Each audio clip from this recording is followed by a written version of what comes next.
good to be talking everything Arizona State football with you. And we're talking Big 12 championship, Big John.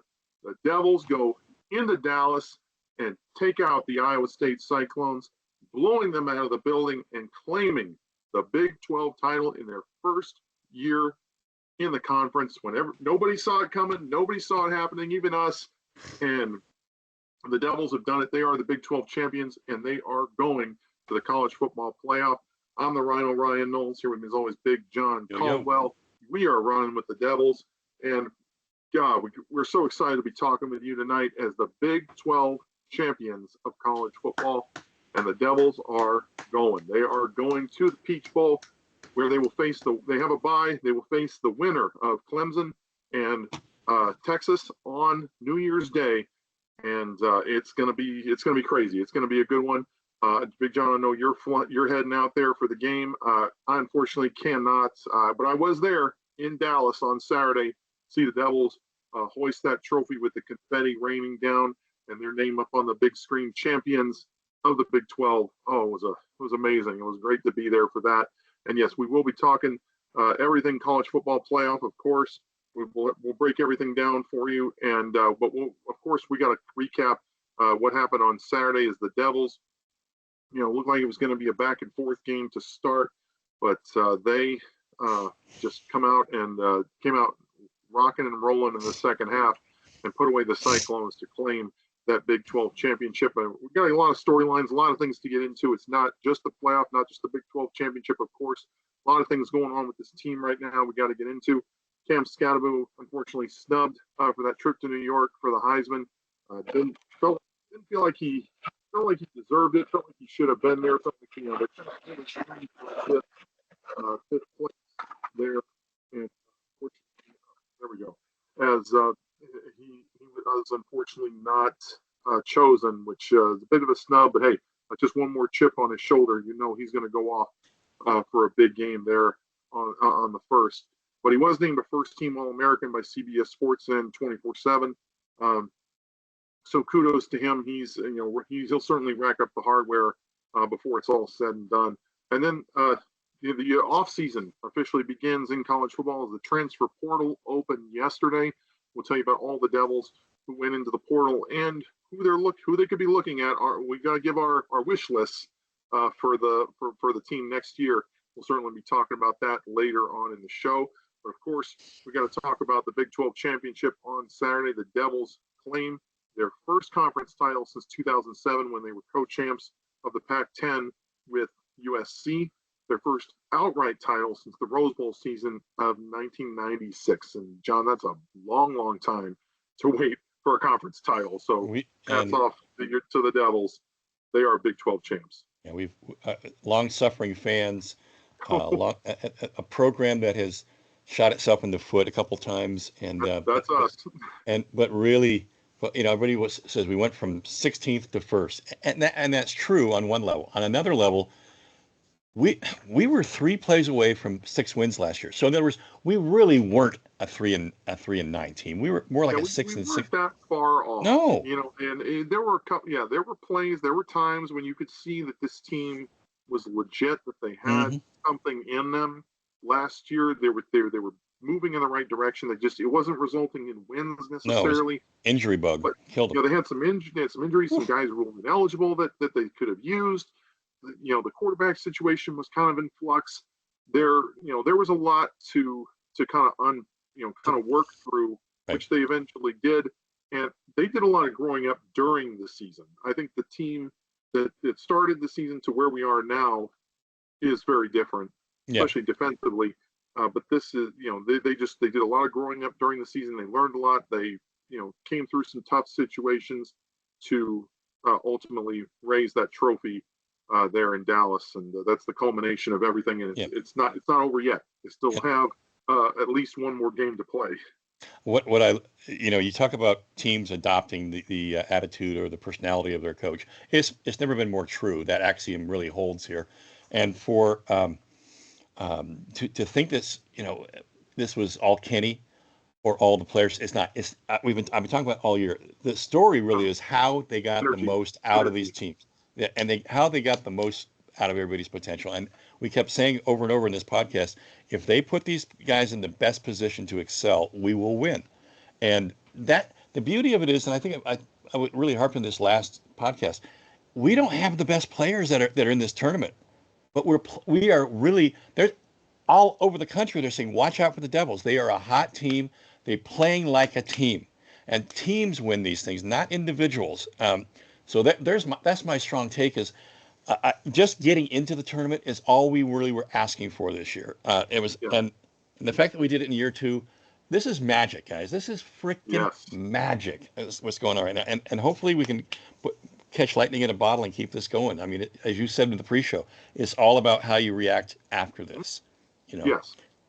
Yeah, and the next year or two will certainly indicate whether or not this sleeping giant has indeed awoken. But this is certainly a big step in the right direction, and certainly they did a great job. And it was the whole team. It was the defense feeding the offense with those 3 turnovers in the third quarter that all led to touchdowns. As the defense really showed up in this game. I was afraid that they would struggle against the Iowa State passing game, and that first drive when Iowa State basically moved the ball down the field at will. You had some concern there, but the defense definitely locked up after that. Just continued to force stops and they got those turnovers in the third quarter that all led to touchdowns. It was basically over at that point. Great effort on all 3 phases. I mean, even special teams had punted well, kicked well. Carson Kiefer. They were solid. Yes. I talked to Carson at Kiefer at the banquet. I said, "Man, your kicks look really strong. Really came off the foot high and hard." He goes, "Yeah, I've been practicing. I've been focusing all week." So he got his number, and he got a field goal and 6 extra points. Right? That's huge, man. Didn't miss a single one. Didn't miss a single kick. Good for him. Yep. And people ask. And for a true freshman, that is a big confidence boost. He's actually a redshirt freshman because he was here last year. But the cool thing is that Parker Lewis, who was the kickoff man, he wasn't feeling well, so they let the other kid kick off, and there was no drop off. We accomplished everything we wanted to do on special teams. We were kicking them like right at the cusp of the end zone, and they were usually fair catching. Right. So. Yeah, but but the defense definitely stepped up. Those the 2 fumble recoveries, and then of course Keith Abney's interception that led to 2 touchdowns. Shamari Simmons had a nice game. Of course, he was ejected for targeting. Yeah, that will be appealed by ASU. Hopefully, he will not miss the first half of the playoff game. So fingers crossed there. But certainly a tremendous performance by this defense. Like I said, after that first quarter, when it looked like Iowa State was moving the ball at will, they get a touchdown, they take a field goal, and you weren't sure what the defense was going to do. They definitely stepped up. Got 1 3 and out. They were able to force a couple punts that ASU would eventually turn into points, and they made a nice adjustment. I mean, you mentioned it in the pre-show before they started head up. And that was, head to head, face to face, right? And that, affected their ability to stop the run. And then, Iowa State was using the bootleg, the play action to hit the tight end for some easy gains as well. And then they made an adjustment. They moved shoulder to shoulder, and that enabled them to stop the run with just the front 5, front 6, and. And that helped to defend against the passing game as well. So it took those 1,000-yard receivers that they had. They had a few catches, but really weren't a factor when it was all said and done. Yeah, we kept everything in front of us. The adjustment they made on the line as far as how they're going to line up was huge, and we're going to get into the offense here in a second. But really, while the defense played 4 great quarters. The score, by the way, does not indicate how badly we beat them. No, it was not that close. No, it really wasn't. There was some stuff in. We played mostly 2s and 3s in the fourth quarter. That's right, and there was it was garbage field time. Goal and they got a touchdown. Yeah, but with their ones. I just love the fact that to me, when you talk about the offense, the 4th and 1 play, as it was the gutsiest thing I'd seen in a long time, and it really was a turning point for me. But we get into the stats here: 467 total yards. That's just dominate. 248 rushing. I Yeah. mean, um, And for, I mean, Iowa State's weakness in the rush in the right, rushing defense was a storyline coming into this game. They'd given up about 170 yards a game on the ground, so we knew ASU was probably going to be able to move the ball. But then right. Cam Skattebo breaks off a 50-yard run on the first play from scrimmage, and it was on from there It was pretty on, yeah. much. Now the And but yeah, that fourth down play deep in your own 35. mm, Everybody in the building thinks you're just handing the ball off to Skattebo, and they're all coming up, mhm. they're all playing, looking for the run, and then hit him over the top with a long completion to Stovall. Yeah, and then for him to get down inside the 5 was tremendous, It because was. Iowa State could have easily taken over from that point. You could be talking about a slightly different game. Oh, absolutely. But uh, you know, and I think once in a couple podcasts, I was a little iffy about the play calling. Not in this game. I thought Arroyo this was a masterpiece on his behalf. Um, so all hats off Well, and to there's a reason he's up. He's a finalist for the Broyles Award for yes, right, top assistant that's coach. right. And the fact that we've got him locked down for a few more years now for a Mhm. lot more money was key. Um, Yeah, in but terms of I mean, yeah, this was a tremendous game for the offense as well. Sam Levitt, another nice, efficient game. He didn't. I mean, he only threw 17 balls, but he had over 200 yards, 3 touchdowns. He also had a rushing touchdown.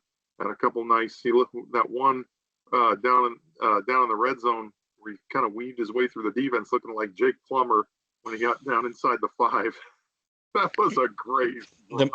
the maturation of Sam Levitt is one of the big Yes. stories, I think. With the fact that we he was identified early on, and they developed him and did things in terms of his confidence all year long, um, his um, his ability to stop seeing ghosts and not stop looking at the line and look downfield. That all that stuff was huge, man. Mhm. Um, the fact that Sam's throwing over 70% now consistently is a big factor in winning, putting together what, six wins in a row now. Um, Yeah, very true. now it's And and we were a little bit concerned about their passing game with no Jordan Tyson. He got hurt right. against Arizona. He's going to be out for the rest of the year. So somebody had to step up, and we were hoping that Xavier Guillory and Melquan Stovall would, and then they certainly did. Guillory, Yeah. of course, with those 2 outstanding touchdowns. The first one he had on the go route was just a beautiful throw Oh yeah. by Steve Levitt, right on point.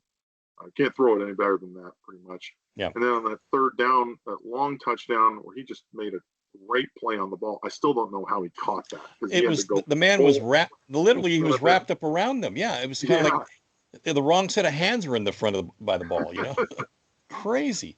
but But yeah, that was definitely a tremendous play, and hats off to X, because he's shown flashes. They've gone to him a few times, in the for long plays, but he definitely stepped up in this game as well. And then Melquan Stovall with a couple of nice plays as well. We talked about the fourth down, but he had a couple big catches along the sideline. you got to Definitely showed off his speed. That was really great to see. Medier had a good ball. McLean had a good ball. Didn't result in points, but you got to see a little bit of what's coming next year, folks.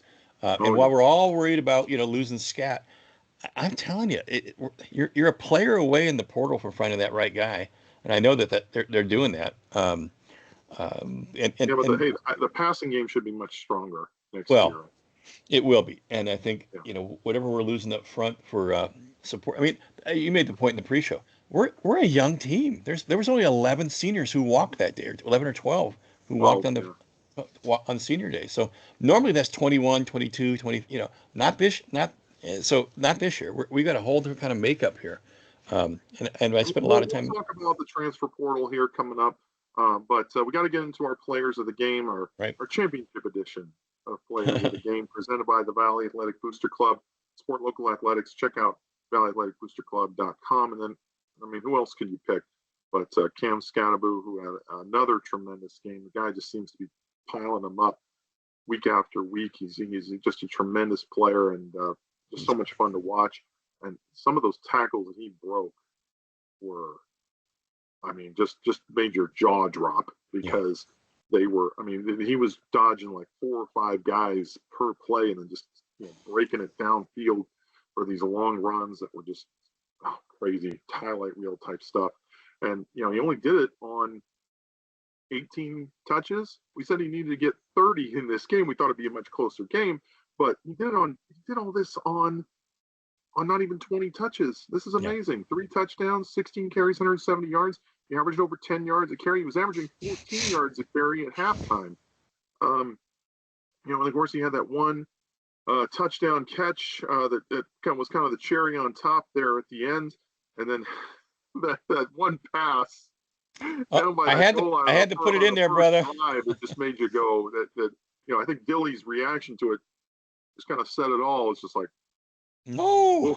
Yeah, like breathing a big old sigh of relief after he threw that one away. Credit to Cam knowing that would not be intentional grounding, But that looked like a design. That was a design run, and somewhere in there, I don't know. Did they have a fire call, and there was that broke down what to do? Yeah, that was probably Iowa State read it well.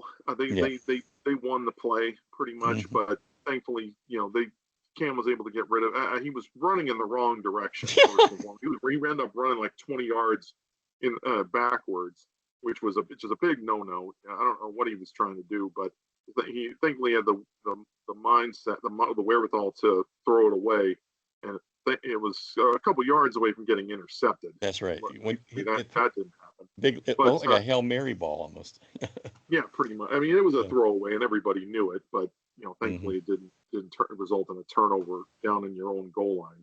I mean, I don't even want to talk about the pass that Levitt threw to Mateer that almost got picked off. Yes, right. Well, hands. There were a couple of close calls by ASU in this game. I mean, those were just drops in the bucket ultimately, but it didn't matter. But then we talked about the defense, stepping up in this game. It's hard to pinpoint one player. I wanted to also mention Clayton Smith.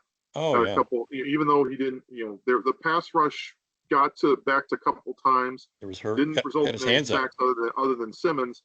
But he got his hands up. We said they had to get their hands in passing lanes to knock the ball down, and Clayton Smith did that a couple times. But another, Javen Robinson was just everything. He made a couple very nice plays. I think I thought he had more than one pass deflection, but he did finish with 6 tackles and a big forced fumble that ASU recovered and was able to turn into points. Was another big play. So to me, he was definitely the defensive player of the game.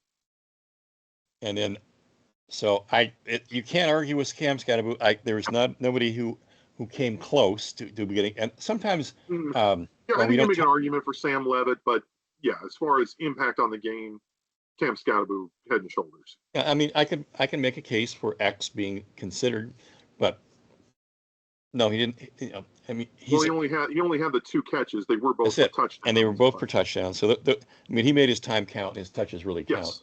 Yes. But my point in all this is paying homage to his heritage.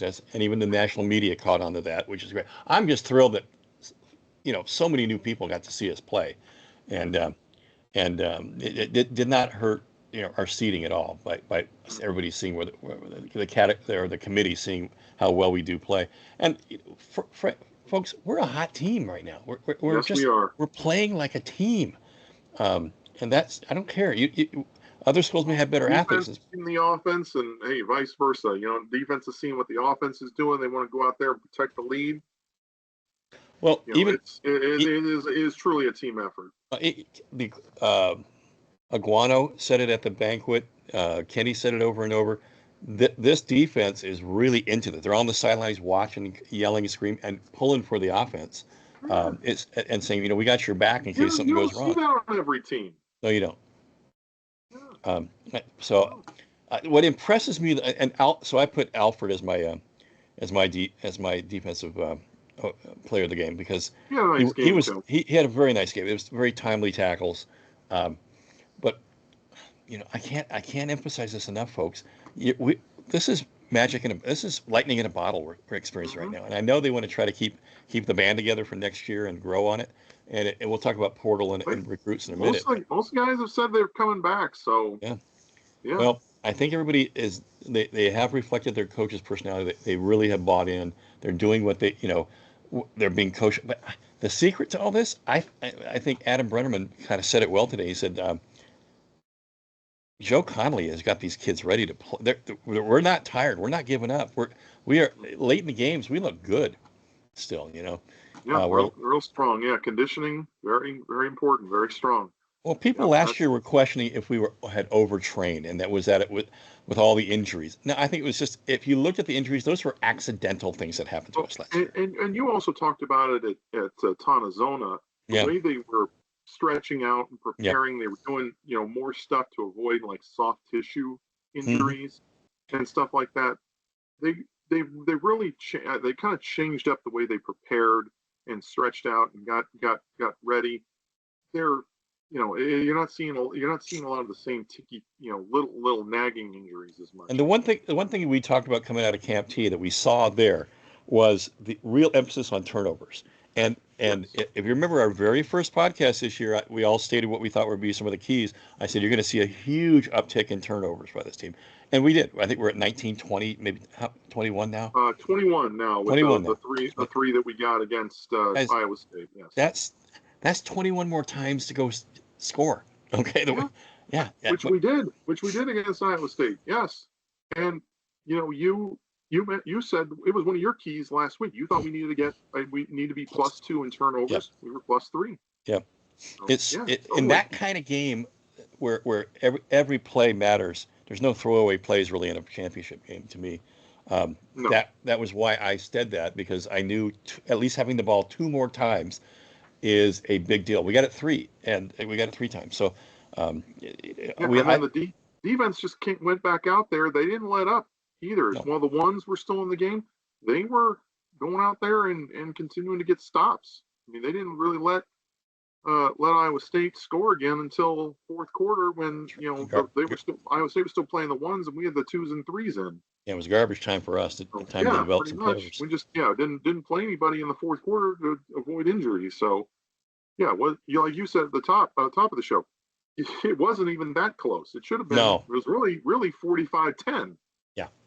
Yeah. And but I think we got the nation's attention now. I mean, it didn't help that Heisman voting and started way too early to even see this game for a lot of it. Right. And I hope if anybody out there knows somebody who's on the committee or a Heisman, the fact that there's 600 people who vote for the damn thing, Heisman, that's way too many. Well, it's supposed to be the national media, and then past Heisman winners are supposed to have a vote too. Right. But I mean, how many of them really watch college football close enough to cast a vote? Well, the fact that you had properly, to me, the sharpest mind coach in the game, Nick Saban, when he said Skattebo's the guy. He's my favorite player. Yeah, favorite player, right? That told me that's a huge thing. So today, Scat said, "Yeah, I was a little disappointed, but I got a lot of football still to go. I've got more to play for." And he's very good. You talk about a kid who's just. I'm telling you, he's the kind of guy who he's gonna carry this with him. That next game, I feel sorry. I feel a great swell of pity for the next team that he plays. The next guy who tries to get out in front of him and tackle him, because odds are the tackler is going to feel it more than the tackled. Yeah. I love the fact that and I sent Cam a text today congratulating him. He was he's a little too busy right now. Well, he deserves to be a first-team All-American. He's certainly earned that. I mean, he's breaking school records right now. And that leads into our question here. Did Clemson deserve to be a Heisman finalist? And Heisman voting, as much preseason hype as it is what you do during the season. Unfortunately, I don't really agree with that myself. I think it's all about what you do in that season, leading into the voting that should factor into what whether or not you're nominated. But the preseason Heisman hype is always, huge. It's always a big Yeah. talking point. And that kind of feeds into what happens the rest of the season. Guys have spotlights on them the whole season. You really have to do something special during the season to be considered for during when the Heisman voting comes around. And I think Cam definitely deserves to be there. I mean, we're a little biased. We're watching him every single game like a hawk. But I think what he's done, I mean, the guy is, if you watch him, what he's doing, the way he breaks tackles and breaks off long runs, and his ability to catch them all in the backfield and make plays. Yeah. All of it, leads me to believe he should be a Heisman finalist, and especially when you look at his numbers, his all-purpose yards, the total number of touchdowns. Genty, tremendous player, deserves to be a Heisman finalist. He's big stat, Ryan. He's doing a lot of great things. Travis Hunter, killing it on both sides of the ball, putting up numbers, offensively, defensively, certainly a special player. Deserves to be there. Cam Ward, not so much. I mean, he's put up good numbers, but what's his team doing right now? Right. Nothing. They're playing in the Salad Bowl. He's put up good numbers, but he had a lot of Heisman hype coming into the season when he transferred Washington State to a big time program. I'm just going to say it. I don't think ASU. That to me is what fed into his inclusion. Winning the Heisman is as much a campaign as it is anything else, and ASU really didn't turn on the whole Heisman hype thing until maybe 4 games ago. I think they I think they caught it late. I think. Yeah, a little bit. I really do. But when's the last time we ever had anybody worthy? So I don't think.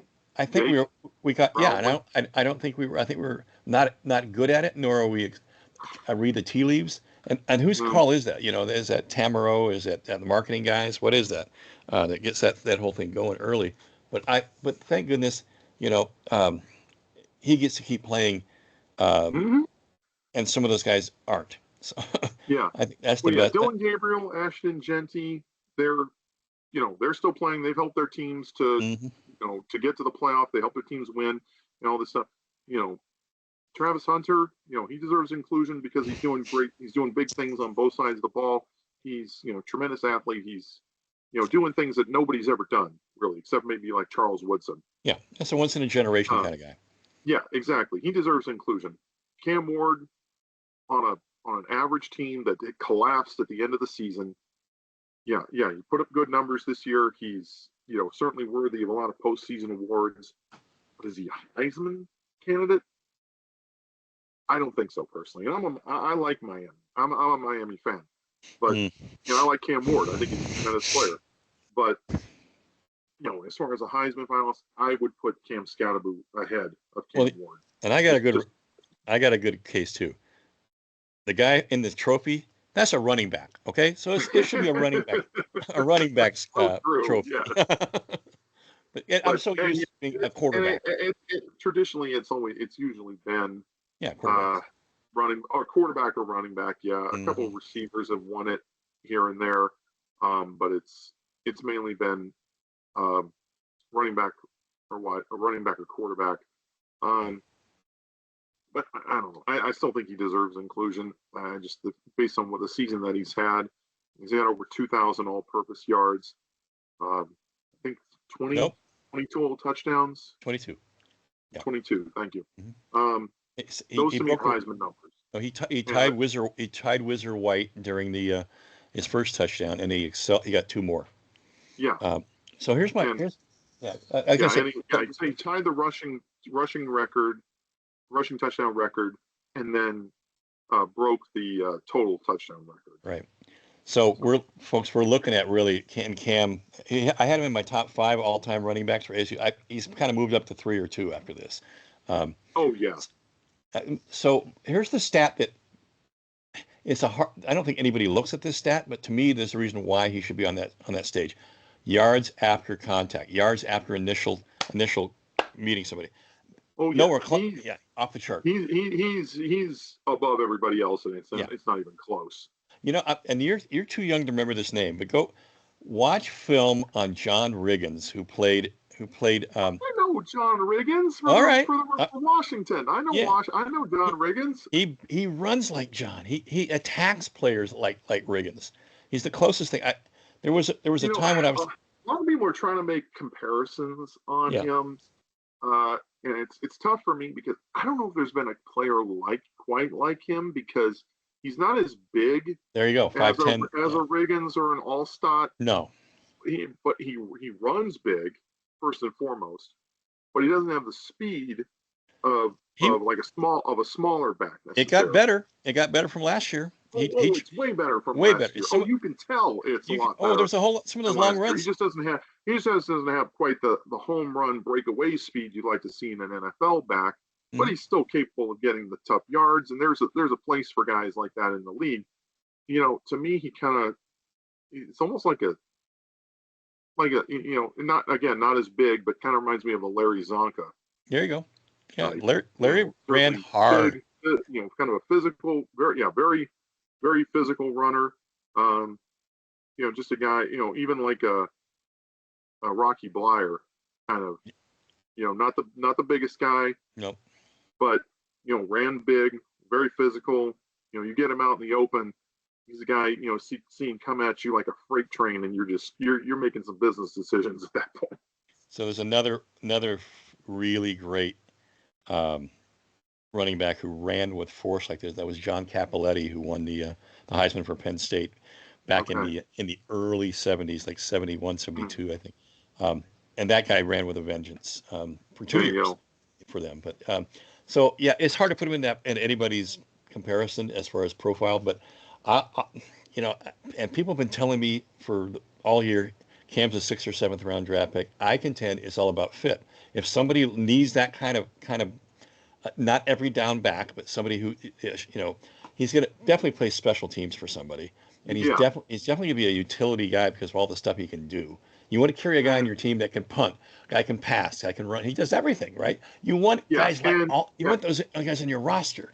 You need guys with versatility because it helps you say roster spots because you don't need to fill 2 roles. You can fill like multiple roles with one guy. Yeah, and there's a place for guys like that, and he can pass block, keep him in the pass block. He can go out in the pattern. He runs good routes. He plays special teams well. There's if you find your niche at the next level, you'll have a good career, and you'll find teams will find a place for you. Yeah. So, and the more you can do, the more valuable that you prove yourself to be, the longer a career you could certainly have. Yeah. So, definitely look for Cam. Definitely looking for Cam at the next level. At 2, especially 2-3 years down the road.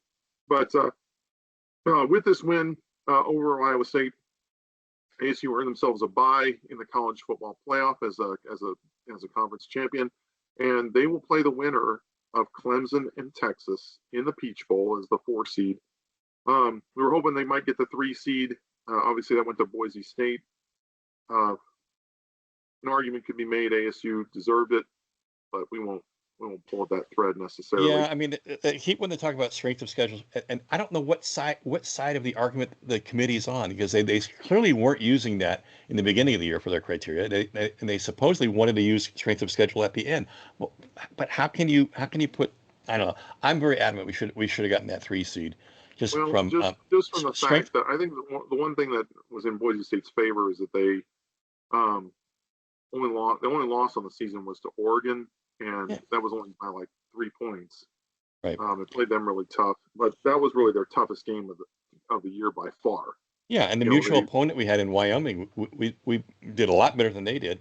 I'm just going to say that I've always really been a fan of the Jeff Sagarin stats, or how he ranks teams, and he had us at 39th and Boise State at 85th. So, and almost every other index that was out there had. Maybe when I've been 40 spots, but it was definitely, we were standard deviation away from anybody else. So anyway, it is what it is. And ASU will play. Clemson and Texas will face each other on the 21st. That'll be epic. Should be a good game in Austin. And then obviously the winner will play ASU January 1st in Atlanta in the Peach Bowl. You see the rest of the bracket there. Should be some good games in the opening round. I'm really looking forward to that Notre Dame Indiana game. That should be pretty crazy down there in South Bend. What's wild is we're going to play that Peach Bowl in the Atlanta Stadium. The next game, if we get there, we're going to play back in Jerry's World, and in your final, you're back in Mercedes Stadium again. So I guess at least you're familiar with your surroundings. You there played you there. Go. Yeah, you get used to the routine. That's something. But these are certainly the teams that deserve to be there. Yeah, I think. And hey, I'm an Alabama fan, but I still feel like SMU should have gotten in ahead of them. I think 3 SEC teams is it 3? It was 3. Yes, was plenty, especially when the Big 12 only got 1. And a group of 4 got 1 in, which is probably all what they deserve when you look at them top to bottom. I don't know. I don't think another Big 12 team deserved to be in, just because they all had 3 losses other than ASU. So. Well, I think the committee got it. The seating, you could make an argument. The seating should be a little bit different there at the top. I think they got everything else right. They got right in the sense that the conference champion gets seated. What they didn't get right to me was the order. That's all. And so, and I'm just going to tell you, fans, if you're going to go to this Peach and you got Peach Bowl and you're going to sit up high, Ryan and I sat up there 2 years ago, and it's not a bad seat up there. It's not. It's a pretty good sight line to the field. That's a great stadium. It really is. That was a really great stadium, and I'd certainly like to. I know you're going to go. I would certainly love to go again. I just doesn't think it's going to happen for me, given the timing and everything. But if you have the means, certainly check it out, because that is a mecca for college football fans the world over. The College Football Hall of Fame is there. It's a must see if you're a football fan of it. And did I read it correct? Is it sold out now already? Very possible. Yeah, it would not surprise me if that's the case. But I mean, we'll see how that happened after Clemson, Texas, because you got fans who might have bought tickets already. We'll see who's selling after that game. Yeah, my sense is that sold out. I mean, ASU's allotment might have sold out. That's certainly something worth looking at. Yeah, but what happens is a lot of people buy these big bowl seats well in advance so that they can sell them later, make a couple bucks. I know how a lot of people do Fiesta Bowl around here. But listen, folks, this is a very special time for ASU, and it's probably in our next show we'll talk about. You're probably going to want to enjoy it too, because I don't know if they're going to have the conference champions be the 1 through 4 again. That's something that they might. Everybody's kind of was kind of harping on the committee for doing that. You're kind of you're almost making the championship games irrelevant if you do that. Mm-hmm. But the fact that they had the conference champions get the buys was, kind of up in the air. Everybody thinks they should just be the top 12 teams. We're hottest at playing well at the time. Yeah. Well, as the college football playoff poll has them, I don't know myself. I don't know if I would do that necessarily, just because you're making the conference championship games irrelevant. I feel like you have to have some kind of incentive for the teams to play in those. Right. Even if it's like a guaranteed seat or a guaranteed bowl site. Something. But I'm going to tell you this, Ryan. But coming up in a minute, we're going to talk about the portal and who's in it, who are some of the players that ASU's may lose, but to me, based on this whole new format, one of the things that has now come into the forefront is players declaring for the portal before this thing is over. And wouldn't it be better for everybody if we just waited a couple of weeks until after January 20th, or at least maybe the week before? I just think that you got to line that up, portal with what's really going on. I think they do it now so guys can kind of get prepared so that they can enroll in their new school for the spring semester. Well, sometimes your coach is leaving and you go into the portal. There's a million reasons why people in the portal. And quite frankly, I like the portal, because who wants to have a player playing on your team and doesn't want to be there? or that, Of course. or have that assessment that of you didn't get many touches this year, son, and you're probably not going to get a lot more next year. That's just telling them how the grass gets cut. So move Yeah. on. It's okay to move on, but I just hate to think that a lot of these players that are playing in these in outside of this bowl structure are, we saw it last year. A lot of kids who thought they're going to get hurting their draft stock. I hate that. I mean, you signed up to Well, play yeah, with your team, unless they're playing for something legit, yeah, right? most of them are going to stay, and they may expand the bowl, the playoff a little bit more, even more. I mean, you could see 16 teams at one point and nobody getting a bye Right. at some point. That could happen. I Yeah. mean, college is always trying to be more like the NFL. NFL plays 17 games now. What's another game? But I look at this and say to myself, home field advantage for Texas. They're probably going to have the home field advantage when we play when we play them. They're going to definitely have the home field advantage for Cotton Bowl. Um, Well, what I if mean? they It's get that just far, well, yes. if they get that far. But my point is, it's set up so that sometimes if you're not seated, you're still going to get almost all your home games in here. Mm, So I don't know. yeah, It's a good start. It's a good yeah, start. 12 is a good there start. is, there is something to be said for that. Hmm. Um, I don't know. We'll see how it all shakes out here when they play. I mean, this has been a season of upsets, so there's Yeah. no reason to think there won't be one or two And in this so opening round. who should we be pulling for, Clemson or Texas, in your opinion? Well, and as we go into the next slide, that's when we get into this game, you know, I'm I think ASU matches up better with Clemson. Matchup, yeah. Personally, I think Texas, that SEC team, tough defense, certainly the ability to move the ball on offense with those two quarterbacks they got, Ewers and Manning. That's a tall task right there. That's a tougher out for sure. And I Yeah. think particularly because of the defense, the way Mm-hmm. Texas plays, they haven't been flawless. They took their time to find their identity. Um, but you're right, Clemson's probably the better matchup. But here's my question: we've got 3 weeks to prepare for this thing. Which team are you preparing for? Do you have to Well, scheme for both? You have to spend time in that practice, maybe that's the one other week. thing too. They'll have they're going to probably self scout Hmm. before they know who they're Yes. actually going to play. They're going to work on some stuff from the championship, from the earlier, from last few games they might have spotted on film. They want to shore up. I mean, everybody's got the week off this week, Hmm. first and foremost, to kind of go home, get right. Finals are over, so just kind of a week off to kind of hit the reset button. And get But heal up then a little bit. Everybody's yeah, dinged right now this time of year. Everybody's got a little but yeah, outie. next week they'll get back into it, and they'll get hit practice hard. Work again, self scout, work on some things. Maybe if you see some crossover between these two teams, something that you want to focus on, you certainly get into that.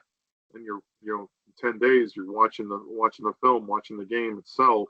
Hmm. Then you'll have a week and a half You'll have a week to to get prepare. to My point is, get ready. So you're smart. I guess you're smart in practice right now when you start up is to self scout, and yeah, not rather than focusing on any one team yet. and Kenny So, has said that's what they'll do. That's going to be their preparation mhm, um, method.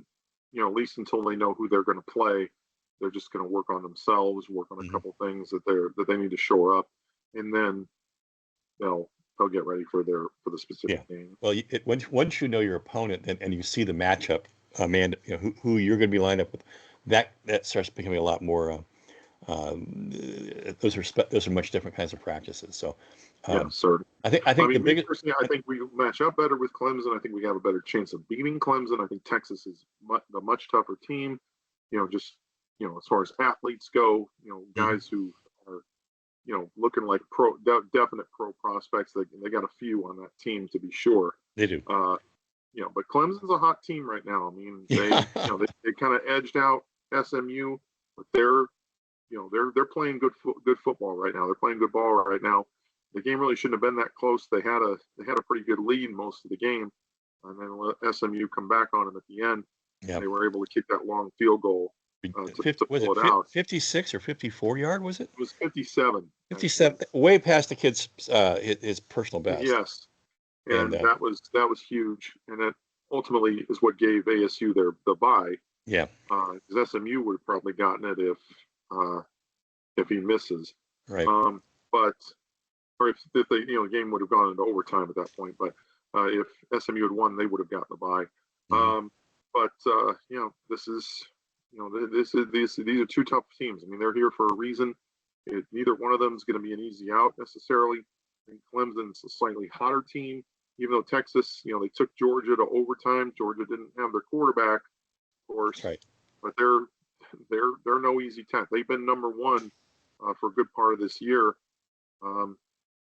They're a damn good team. So it's going to be a tough game no matter who you play.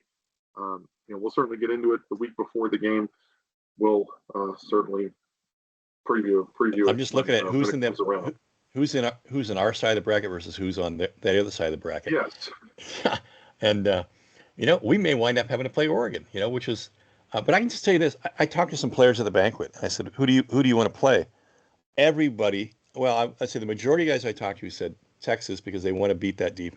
They know they relish the opportunity to play Texas. Oh man, because I love the there are a lot of guys attitude, but they're from Texas. Most of this team came from Texas, and they were overlooked by Texas, and they've got a chip on their shoulder about it. So that could really work in our favor too. That's certainly something to consider. But I think Texas is such a tough team. Yeah, it's a tough out. It is going to be tough. It is going to be a hard task to try to match up with them with what we have. But as we mentioned, the transfer portal started this week, and the Devils had some guys leave for the portal, and you can see them there. Not a lot of big losses as far as guys on the two deep. Marcuston Douglas is so far at least the biggest loss to me, just because he was such a great blocker this year for Skattebo and in the running game. They brought him in more for his receiving prowess, but Mateer's emergence kind of made him the odd man out in the tight end room. He's still a quality blocker, very physical, bigger guy. Certainly somebody you like to have, but I think he's looking to be more of a receiver, trying to play at the next level. Caleb Black was used in some formations last year as kind of a speed guy, slot guy. Didn't really see a lot of run this year, though, with Stovall and Jake Smith, kind of taking over that role. I think that it's weird with some of these guys leaving. ASU's been hitting the recruiting trail hard in the receiver position. They're bringing in a lot of guys next year. Top guys too. Still felt like these guys could have competed for spots with Guillory and Stovall graduating, but they're obviously choosing to move on. Kamari Wilson, even though he's listed as a safety, I think they were playing him at linebacker. Yeah, well, actually, I made a mistake of listing him twice. I think one time I had linebacker, one time I had safety, so maybe that's why I included him twice. There we go. But he was, he got some reps the last couple weeks. Yep. Countess Bradley, of course, we're friends with his mom. Comes to the tailgate quite a bit. It's going to be tough to lose him. Kevion Thunderbird, another guy that we would have liked to have seen kind of emerge. It was tough with all the guys that had come in from the portal this year. It was kind of hard for him to get in for reps. Yeah. He really was the sixth linebacker, I think, out of that crew. So he's going to bet on himself. Good for good for him. Hopefully he goes somewhere and has a chance to make an impact. Tristan Monday had been in the D line rotation much of last year, but kind of struggled to crack the rotation this year as he moves on. The cool thing what Coach Kenny has done is he said, "You guys can all keep training. You all have it. You can all participate. We're not going to kick you out." And I think what he's doing is he wants to be known as that kind of coach to any other recruits or any other portal guys. Is we're going to take care of you. It's going to be friendly to the players, even though they're choosing to leave. Yeah, well, He's not something going must have to changed. hold it again. I'm not going to hold it against him. Well, the rule up to this year was if you as soon as you went in the portal, you lost your meal ticket, you lost any financial support you were getting, and if you're staying in the dorms, you can't stay anymore. That has obviously changed now. I don't know where that came about or how. I didn't read about it was if that was our deal or I think the that NCAA. might be the athletic department's choice. Yeah. To continue to do that, but Right. good for them to taking the high road and choosing to do that. Well, I think it certainly sends a good message. But just looking at this list again, Jamon Tapp, the guy from Texas who was very highly recruited, Mm-hmm. 4-star kid, right? Like he was going to come in. I mean, he's still young. He's still got like 3 years of eligibility left. Mm-hmm. But unfortunately couldn't tap the starting lineup and tap the rotation. And I felt like there were reps available for him next year. We are losing a couple guys off the D line, so I don't know if maybe that's just him seeing the writing on the wall or what. But he might just be testing the water. They haven't gotten letter. They only got letter of intent from one D lineman so far this cycle. I mean, they should certainly hit the transfer. Yeah, and some guys they're just seeing what the market's like too. Yeah, I mean, they could withdraw their name just as easily. So sure. that is certainly the case. And then we got to talk about LaTerrence Welch, I guess who was dismissed from the team after the Arizona game for property theft.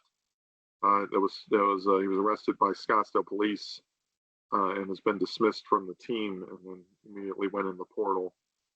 Tough loss for him, for a guy who wasn't really starting consistently, but still made the most of his opportunities. Had a couple big plays this year. He had the pick in the Arizona game, had the pick 6 against Central Florida. Certainly tough to see a player like that can't get out of his own way. Well, I'll just we got to wish him the best, and he made a mistake, and I'm sure you got to remember, guys, these are 18, 19, 20-year-old guys. Your judgment faculties are not fully developed till you're about 22, 23. So that's going to happen. Right? Yeah, and but we wish him the best, and I know his family was really trying to defend him on social media about the fact that every kid makes mistakes, but be kind. You have two choices: be kind and be positive, or go to the dark space. And so, Sun Devil Nation, support these kids, man. And that's all they're looking for. I mean, they're not coming here because we're paying them the most money. They're coming here because this felt like family, and that's the culture we got. That's our strong suit going forward. I mean, we're not like Oregon. Okay, Oregon they have 3 classes. A buddy of mine wrote me, says his kid's playing for Oregon. He says there's 3 classes of kids on that program. One who's making 6 figures. There's another group making 5 figures, and there's a bunch who aren't getting anything. And they fight each other. They hate each other because of the money. Wow. Yeah, that's not the class war. That's not sustainable, man. No, it's not. It's not sustainable. I'm just telling you. Until everybody's making the same amount, or then you get some performance bonuses on top of that. Yes. We're going to see. By the way, this summer, NIL is going to move back in-house for ASU, and I'm not telling. This is not stuff that not a lot of people know, but the collectives are all going to go away. Okay, and it's going to go back in-house, and the collectives, at least our collective, is going to become a marketing agency for the kids, which is when you talk about Sador Sanders and these guys making $6, $7, $8 million a year, it's not because the collective is paying them that, it's because of the social media ads and money that they can generate. So if you really want to support these players, guys, go like their Instagram, go like their Twitter. That stuff, those numbers matter. That's where the big bucks are coming from. So, as influencers or what have you. Yeah. But that'll do it for us here on RWC. Thanks for tuning in. Congrats to our Sun Devils, Big 12 champ. Definitely watch them the playoffs. And see you in a couple weeks when we talk ASU versus whether it's Clemson, whether it's Texas. We'll have all for you here on RWC. So we say good night. Go Devils. Forks up. Big 12 champs. Yeah, baby. Here we go.